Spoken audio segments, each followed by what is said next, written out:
Hello friends, এই পোস্টে আপনাদের সকলকে স্বাগতম। বাংলাদেশ 5 মাস পর আবার আন্তর্জাতিক নারী ফুটবল ম্যাচ খেলার সুযোগ পেয়েছে।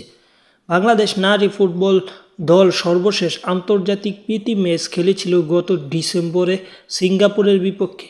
2টি ম্যাচ খেলেছিল, সেই 2টি ম্যাচেই বড় ব্যবধানে জিতেছিল সাবিনা সানজিদারা।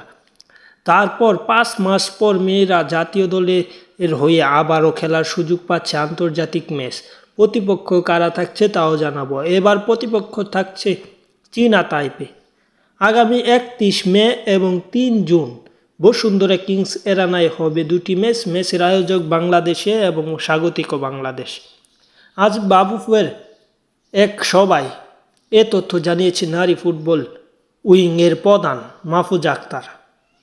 সভা শেষে শুধু এই বিষয়টা না, আরও বিষয় জানানো হয়েছে।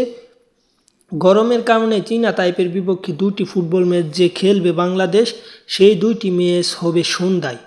ফ্লাড লাইটের আলোয় 2টি ম্যাচ হবে। কিন্তু কয়েকদিন আগে নারী ফুটবল লিগ যে চলছে বর্তমানে সেই লিগে ফ্লাড লাইটে খেলা হচ্ছে না। টাকার অভাবে বিদ্যুৎ বিল দেওয়ার সামর্থ্য নেই বাফুফের, তাই কিন্তু এবার আন্তর্জাতিক ম্যাচে বিদ্যুৎ বিল দেওয়ার সামর্থ্য হয়েছে বাফুফের। এবার ফ্লাড লাইটে এই 2টি ম্যাচ অনুষ্ঠিত হবে। এই 2টি ম্যাচও অবশ্যই বাংলাদেশ জিততে চাইবে, কারণ বাংলাদেশ নারী ফুটবল দল অত্যন্ত দারুণ খেলছে।